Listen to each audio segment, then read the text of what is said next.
Afternoon, everybody. It is Monday, August 1st. Haven't been videoing much food plots. I put in a clover plot this year, Whitetail Institute clover plot this year, in place of where I did my tall tine turnips, tubers, or whatever they're called, and pure attraction half-acre plot. I turned it over to a clover plot this year. The reason I didn't get any video was we had a really late frost this year, and you know, working full-time, you know the way it is. Anybody who does this knows how it is. It's tough. So whenever we came to do whatever we had to do, it was like, okay, we have 2 or 3 hours, let's till it up, let's lime it, let's do this, let's do that, and whatever else we had to do. So I did do all the steps that Whitetail Institute recommended.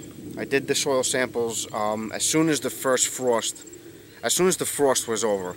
I did soil samples, and the day I did the soil samples, I tilled it.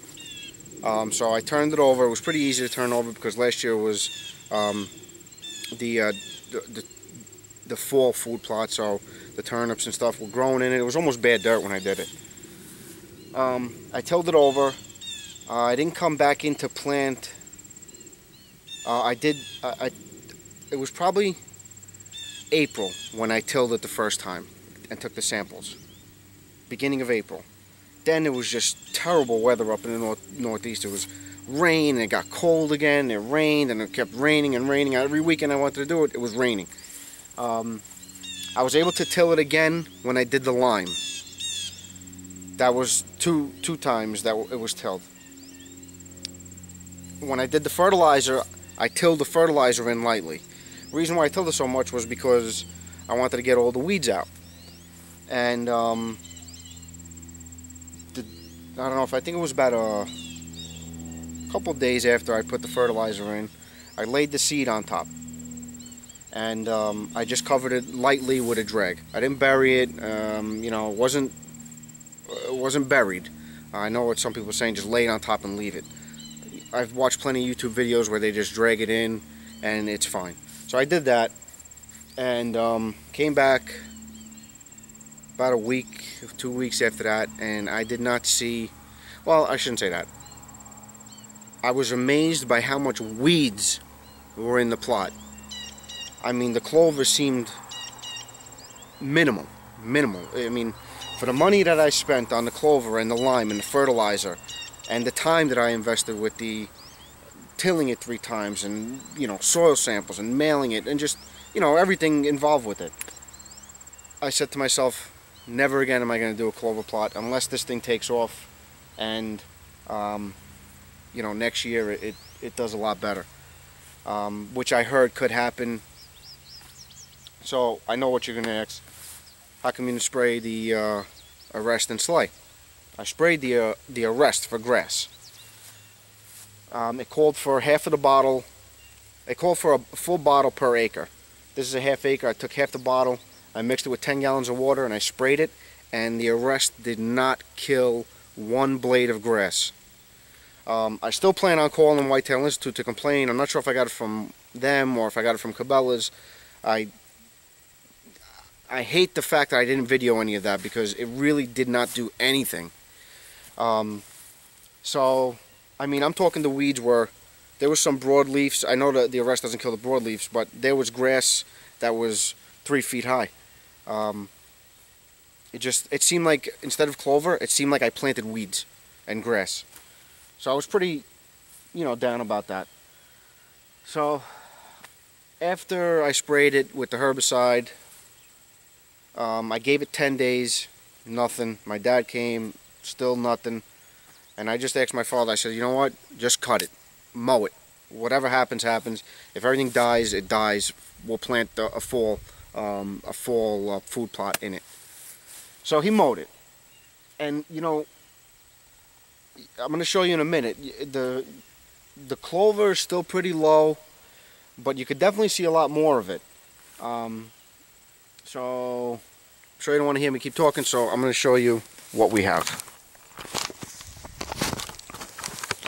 So if you remember, this is the fruit plot we did last year. Okay, here's all the clover. See, the clover is in it, but so is the grasses. And these things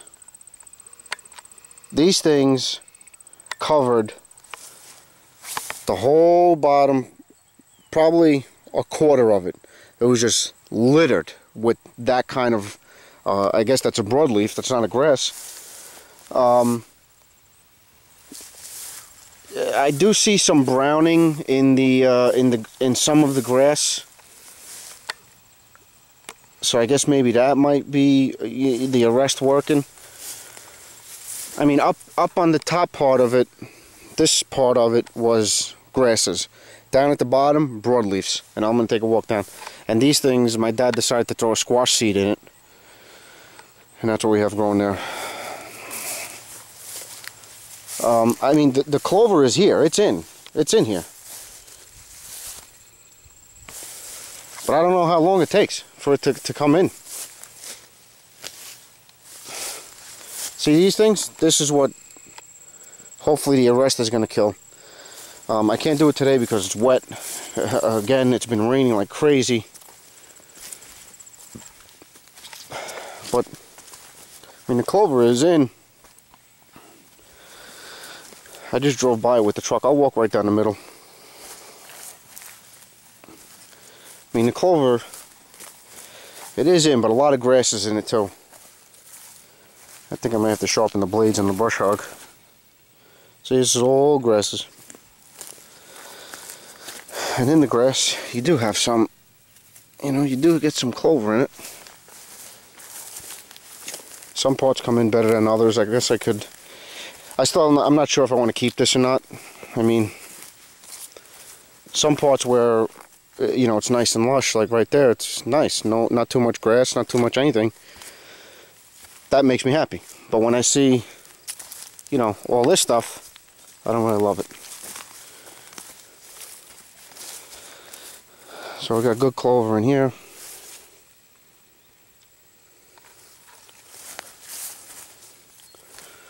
I'm just gonna keep panning. See, but there's plenty of broadleaf in it.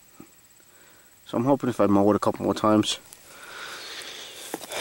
Everywhere you read says mowing is the best thing for this clover stuff, but I guess we'll find out. Some areas took better, it looks like, than others.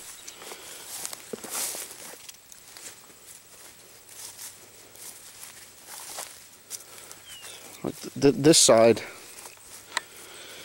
the east side of the plot, it seemed like it didn't take too good. So I don't know, you know, I honestly don't know if I'll go with a whitetail clover, whitetail institute clover.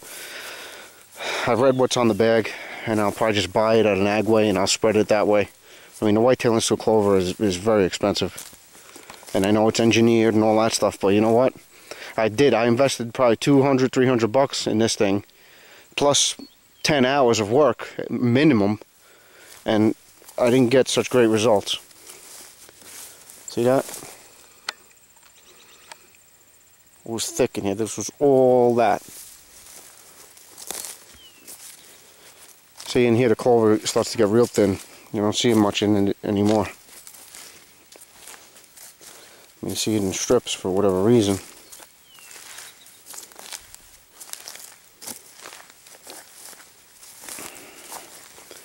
And that's it. Maybe someone could help me, you know, I don't know if anybody watching can give me some advice or whatever.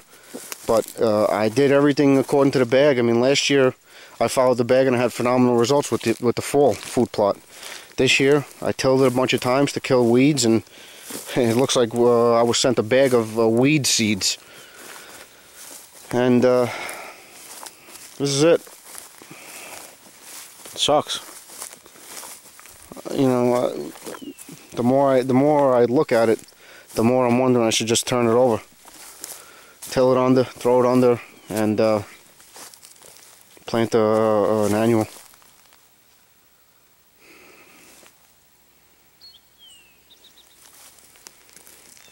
So we'll see. Well, that's my first update about the clover field. As you can see, everyone knows I'm not a professional, and these are definitely not professional results. Hope you enjoy. Please give me a hand. Let me know if you can give me some advice. We appreciate it.